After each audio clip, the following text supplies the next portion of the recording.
Welcome to the realm of science fiction. Don't forget to like and subscribe for more content. Enjoy listening. Commander Maxwell Stone was engaged in one of the most dramatic battles of his life.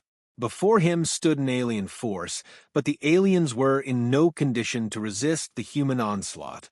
Within minutes of the battle's commencement, the outcome seemed inevitable. The Corendon space colony was about to fall into human hands. Maxwell had ordered his troops to act with more restraint, recognizing that the opposition had neither the strength nor resources to continue defending themselves. Soon, the sound of gunfire faded into a deafening silence. The battlefield, once chaotic and alive with action, became eerily still. Then the silence was broken, not by violence but by jubilant cheers. Maxwell's troops erupted into celebrations, their victorious cries echoing through the barren landscape. Yet, for Maxwell there was no sense of triumph. A deep sense of unease settled over him as he surveyed the battlefield. He had not expected the colony to fall so easily. As his eyes wandered over the lifeless bodies scattered across the ground, his chest tightened. The sight of the dead alien fighters, once vibrant beings now reduced to cold, still forms, cut deeper than he anticipated. The sand, stained with purple blood, painted a haunting picture of one-sided carnage. For Maxwell, this was not a victory but a massacre. He trudged forward, his boots heavy with the weight of his thoughts, when a faint movement caught his eye. Among the lifeless bodies, he noticed an alien woman struggling to stay upright. She was kneeling, her lavender-toned skin cracked and her armor battered. Maxwell hesitated, his instincts pulling him toward her. As he approached, she tried to lift her head but lacked the strength. Maxwell crouched beside her, their eyes meeting for the first time. In her gaze, he saw a storm of pain and fury. She raised a trembling hand to indicate a wound on her leg. Without a word, Maxwell removed his gloves and knelt closer. His hands moved quickly yet gently as he opened his mekit, assessing her injuries. The alien woman muttered something, her voice raspy and laced with sorrow. Maxwell didn't understand the words, but the tone, accusatory, mournful, hit him like a blow. His lips parted, but no sound came. Instead, he focused on tending to her wounds. While he cleaned and bandaged her injuries, the woman's breathing steadied slightly. She tilted her head upward, staring at the endless sky as though defying the destruction wrought around her. Then she spoke, her voice quiet but weighted with emotion. "This war, because of it, I haven't seen my child in 5 years," she confessed, her tone wavering before regaining its strength. "I don't even know if I'll ever see them again. We prepared so much, gave everything we had, and yet we couldn't last a single day against you. How is that possible?"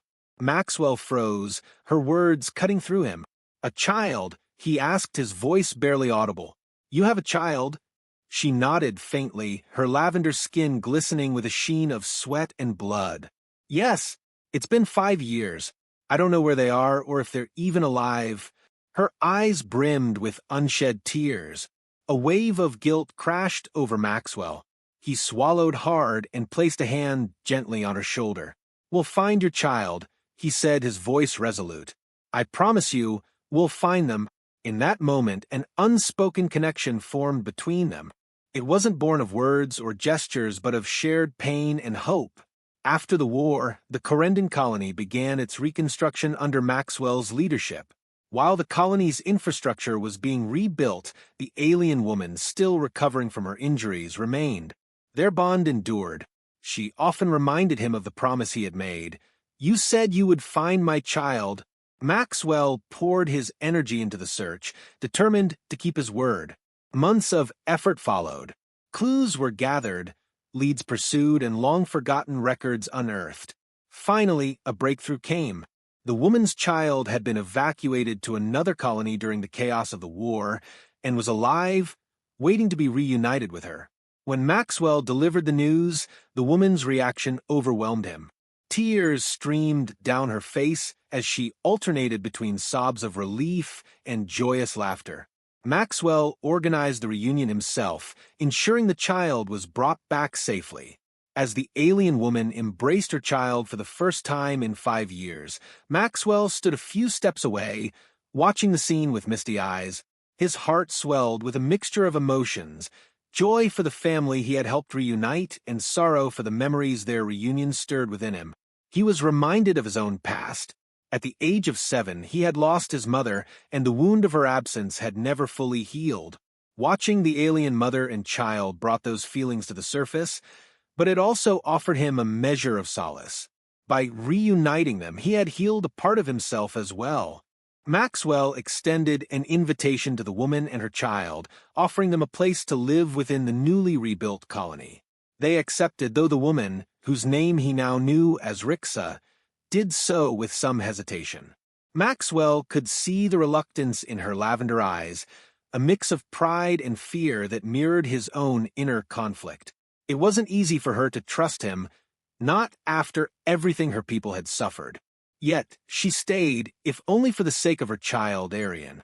The early days were awkward. Arian, barely 7 years old, often hid behind his mother, his wide, curious eyes peeking out from beneath her tattered cloak. Maxwell tried to bridge the gap with small gestures, a toy he'd carved from spare wood, a blanket he'd kept from his own childhood, but the boy remained wary. Rixa, too, kept her distance, her gratitude tempered by the unspoken grief of what she had lost. Despite this, Maxwell persisted.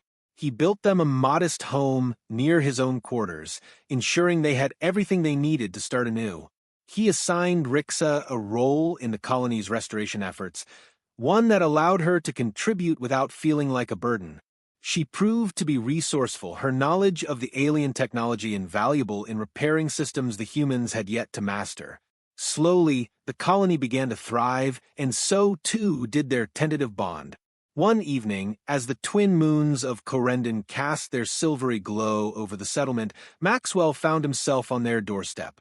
Arian was asleep and Rixa was seated outside, gazing at the sky. She looked up as he approached, her expression unreadable. "You don't have to keep doing this, you know," she said, her voice soft but firm. "We've taken enough from you already." Maxwell shook his head, lowering himself onto the step beside her. "You haven't taken anything, Rixa. If anything, I owe you. To your people." He paused, searching for the right words. "I can't undo what's been done, but I can try to make it right. For you. For Arian." Rixa studied him for a long moment, her lavender skin glowing faintly in the moonlight. "You carry too much guilt, Commander." "Maxwell," he corrected gently.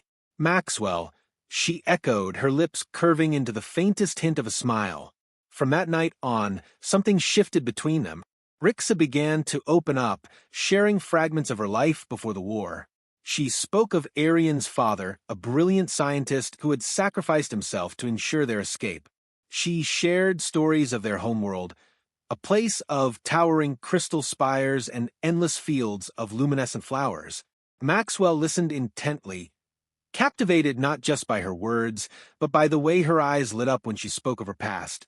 In return, Maxwell shared his own memories of his childhood on Earth, of the mother he had lost too soon, of the battles that had hardened him, but never quite broken him. They were two souls shaped by loss, finding solace in each other's company. Arian, too, began to warm to Maxwell. The boy followed him around the colony, peppering him with questions about human technology and the stars beyond the settlement. Maxwell taught him how to pilot a small reconnaissance drone, earning a rare laugh from the boy when the machine wobbled and nearly crashed into a tree. As the months turned into years, their lives intertwined in ways none of them had anticipated. Rixa became an integral part of the colony, her expertise helping to bridge the gap between human and alien technology. Arian, growing bolder and more curious with each passing day, became a symbol of hope for the settlers, a living testament to the possibility of unity between their two peoples. For Maxwell, Rixa and Arian became his anchor.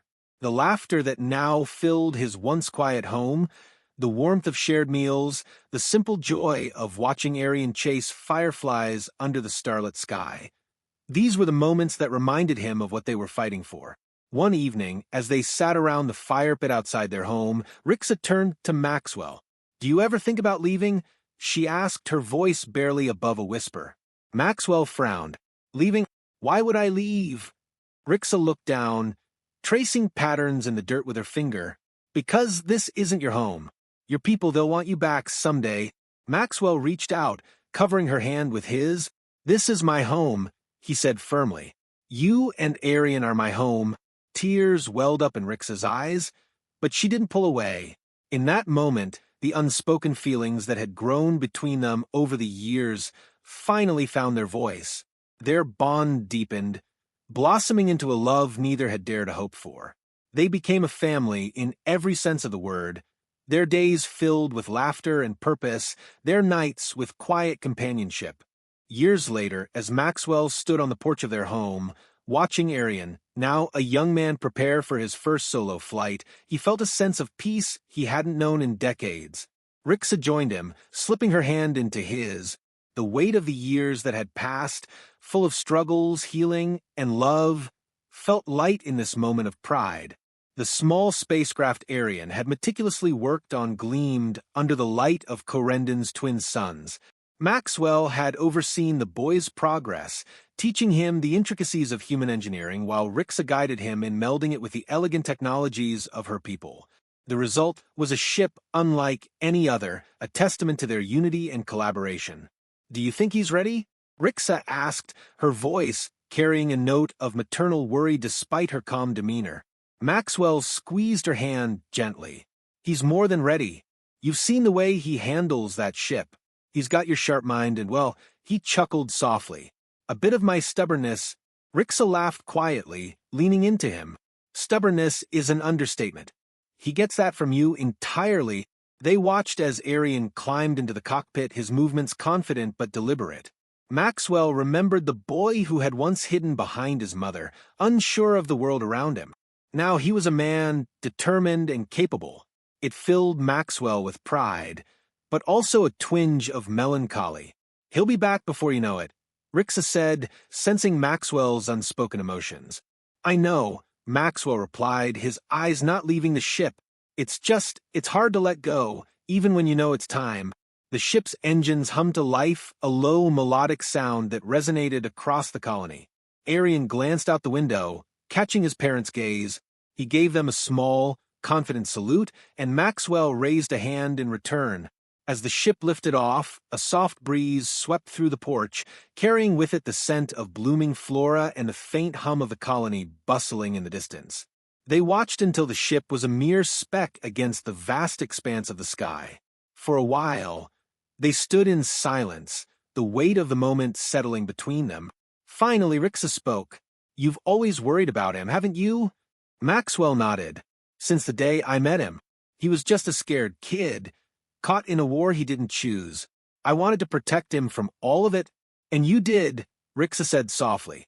You gave him a life he could only dream of back then. You gave him hope, Maxwell. That's more than enough. He turned to her, his expression softening. We gave him that. He corrected. I couldn't have done any of this without you. Rixa smiled, her lavender eyes shimmering in the sunlight.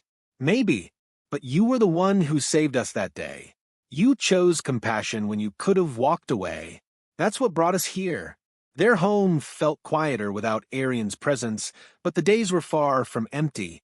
Maxwell and Rixa continued their work in the colony, ensuring that their small community flourished.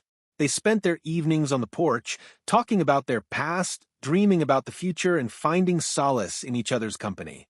One evening, as they sat under the starlit sky, Maxwell glanced at Rixa. Do you ever think about how far we've come? All the time, she replied, her gaze drifting upward. There was a time when I thought I'd never see my child again, let alone have a life like this. And now, she looked at him, her expression tender. Now, I can't imagine a life without you. Maxwell reached for her hand, his thumb brushing against her skin. Neither can I, he admitted. You and Arian, you've given my life meaning. More than I ever thought possible. As the seasons passed, their love only grew stronger. The colony thrived, a beacon of unity and cooperation between two once-warring species. Maxwell and Rixa became symbols of that unity, their story inspiring others to believe in the possibility of peace.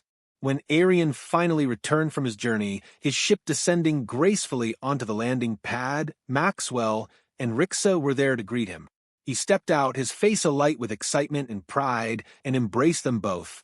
In that moment, Maxwell realized that the peace he had sought his entire life was no longer a distant dream. It was here, in the family they had built together, in the life they had created from the ashes of war. And as they stood together under the endless sky of Corendon, Maxwell felt a profound sense of fulfillment.